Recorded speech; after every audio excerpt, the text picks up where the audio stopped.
So hey guys, what's up? Stan here from Rocky Creek. Welcome back to the homestead, and we are here in the garden. The garden is slowly starting to change, and we're kind of the busyness of life, which is normally the common theme around here, is resulting in me kind of doing this garden in some waves. And so, but we're going to show you kind of where we're at today. But the most important thing is many of you are new gardeners, and I'm here to share with you, if you're a new gardener and you want quick success, to feel like you're knowing what you're doing and that you can actually do this, we're going to show you a crop that you should plant right away so you can get that quick feeling of that. So come along and let's get started. So guys, this is our raised vajayga bed that we've shared with y'all earlier, and in this particular one, it's all root crop stuff. It's going to be radishes and then 2 rows of carrots. Now the carrots are super slow growing compared to a radish. A radish is very quick. And that's kind of going to be the point of today's video, is that when you're a new gardener or you're really new to anything, early successes mean a lot. It means that you get a little bit of payback for your investment very quickly, but more importantly, it gives you motivation. And any human needs continuous motivation and to see fruits of their labor in order to keep them going. And radishes is a really good way to feel like you're on track to get something good out of it. Or if everything else fails, you've at least achieved something. And the comparison, when I show you in a second, of the growth of the radishes and compared to another crop, such as the carrots, is astronomical when you end up seeing it. So let me get you in here a little closer and let's show you what's going on in this raised bed.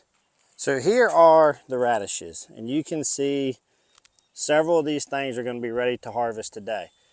But these were planted the exact same time as these carrots right here. And you can see how itty bitty and non-existent they are as compared to these. So that is the great thing about radishes. And you can see we have this row all the way down here in comparison to the carrots. Major difference. And it's not just comparing the carrots, because here's a bed that's nothing but flowers and they're germinating, planted the exact same time, but you see the difference. Now this is the variety of radishes that we're growing this year. It's called the Easter basket mix. Now technically Easter basket mix isn't a variety. It's a combination of, I believe it's like 12 or 15 different styles of radishes. And I really did this as a quick and easy way to experiment with different types and see how they tasted to us. And thus far it's worked out really well.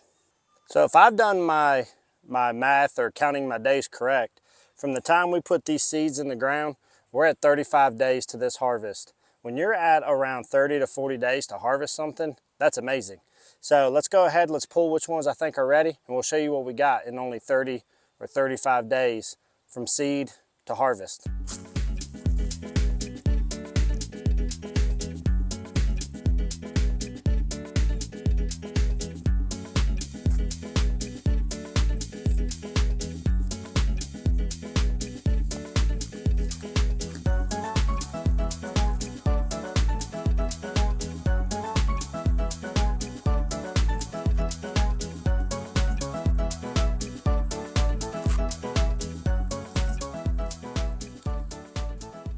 So there you go, nice little mixture of radishes. We had one that's almost like a traditional red radish that you're used to thinking about, and then we got a couple of these really long white ones, and then a couple stubby kind of pinkish color ones. Got this one that's really long with purple and white, and then you got these ones that are like a pink with a white on the tip. And what's been really neat about these is, as I've been picking these a couple a day, is that I've been eating them raw just to get an idea of the taste components of them. And so, like for instance, one of these ones was interesting because the closer down on the white I ate, I felt like it was mild.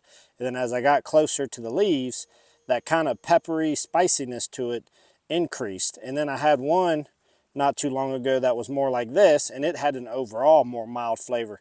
So it's been really neat to see the different flavors. So I'm curious if these like complete white ones end up having a mild flavor, and if there's some kind of a link between the darkness and the flavor profile, as far as lighter being more mild and the more red being more spicy. But that's just kind of a hypothesis based on what I've harvested so far. But you can see in 30 to 35 days, maybe 40, you're gonna start to be able to harvest something and you start feeling like you're having productivity in your garden very quickly. But now that we got those pulled, let's go ahead and go over there just in general about how we set up some stuff and what we got started where. So not much of anything new has happened with the raised beds other than some stuff is starting to grow. This is primarily all lettuce in this bed, and you can see it's slowly starting to develop. Now we are having some issues. You see some bare spots, and you can see where something's been digging right there. But then also our beans that are supposed to be trellis have been getting eat on pretty bad. I'm pretty sure slugs is our culprit here, and I'm going to try to address that here in the very near future. But slugs are not what's digging up some stuff, and so I did throw this fake snake in a bed, and I got some others to put in too. And I've also since hooked in our little sonar sonic emitter type things.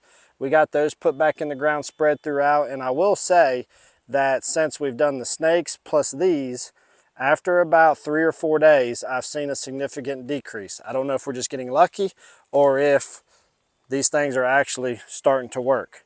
Now in this bed, you can see the same thing. The beans that would have met the other side from the trellis, they have been absolutely massacred, and this has definitely happened very soon because this plant looked perfectly fine last night when I went to bed, and you see where it's at today. And I'm not seeing any critters. I did find a small slug on one of these plants one day early morning, which is why I'm thinking it's that, and most of my damage is happening overnight, and so that's also why I think it may be slugs. But now as the beans are starting to go, you can see they're starting to transition to some other plants, it looks like. So I need to get a hold of that very quickly. So my plan is to come out tonight and definitely assess what it is and then come up with my plan on how to deal with it. But this bed here is going to primarily be beets, beans, and I want to say Swiss chard as well. You come over to this bed and our onions are doing awesome. The greens at least are doing awesome. We'll see how well they bulb. And then I didn't get to show you all, but I actually planted in here as well some crowns for some asparagus, and I really didn't think it was working until this morning. I'd be darned if I didn't end up seeing this little guy right here, our first little tiny baby asparagus plant coming through right there. So who knows, the asparagus might be doing okay after all. Then, as I've already shared with you, this is going to be all flowers. We got a different variety here. The strawberry bed is doing well. We end up adding 2 more strawberry plants, and we've been getting strawberries off of this one already. And you can see, like, here's another one that's going to be ready to pick as well. So they're mulched, they're doing well. All the plants have been surviving. They've each have probably doubled in size since we put them in. So that's going great. And then next to that, of course, is the carrot and radish bed we just talked about. And then the new additions now are going to be, we have officially gotten our staple strawberry watermelons in. We're going to run 3 plants of those. And then as you migrate this way, where I've gotten my first sets of trellises up, you have some summer squash here and right there. This is going to be a squared section of some sweet corn. And then on this trellis, we're going to have our Market More cucumbers, the ones we grow every year for slicing cucumbers. Huge fan of those. This one will most likely end up getting trellised with a variety of a tomato once we get those ready to go. They're in the greenhouse, they're growing well. I'm just not ready to move them outside quite yet. And then on this back side, to try to reduce cross-pollination, we have our mounted painted corn back here, which is more of like a maize style corn, if you will, or if you're using for corn flour. So that's what is back here. Now, something really neat that we've also done is I ended up with enough of our compost that I purchased from a nursery store that we use to fill our raised beds, that I was able to go ahead and top fill all of the organic matter that I had in this trough that's been breaking down for the last 12 months. And we went ahead and used this to put 3 Charente melon plants in. And I'm just gonna see as a test if the melons will cover this and, you know, just cascade over the sides. And maybe we'll be able to let this be a melon bed and prevent them from getting all tangled up with our watermelons which can focus only on here.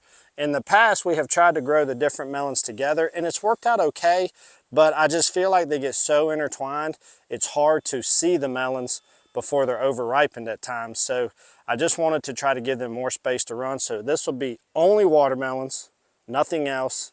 And then this will be only Charente melons, which is like a super sweet cantaloupe. Madison loves them. That's the one thing she requested that I grew again this year because I didn't grow last year. So there we go. This will be Madison's little patch. Now, as you can see, this whole area still is not covered. I didn't have enough ground cover to cover it yet, but that's okay. I'm gonna get some more. Or I'm also halfway debating on a section of it not covering to let that be like a small test of whether or not how bad the weed pressure will be without it. I'm really nervous about it because with my super busy schedule, staying on top of weeds might be very difficult for me. So I'm hesitant to do it. It makes tilling and amending the soil easier without the cover, but I gotta balance what is best for me in my situation. So I may leave like an upper section uncovered just as a test, and then next year if it's not going well, I'll just cover it up. But that's to be determined. But the bulk of this area over in here is gonna be primarily for tomatoes and peppers. I may be able to squeeze a few other things in there. I'm trying to do my garden much more organized this year instead of just stuff all over the place. So I'm really trying to think it through. And until those tomato plants are ready to go in the ground, I'm not in too big of a hurry. So that's what's going on with that.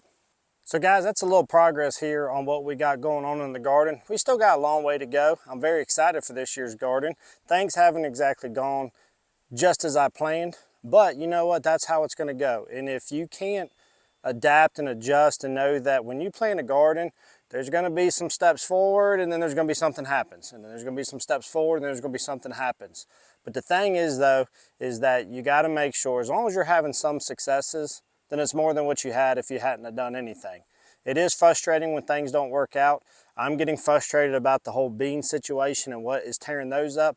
But you know, this is how you learn. If you never have any issues, then you're not going to learn.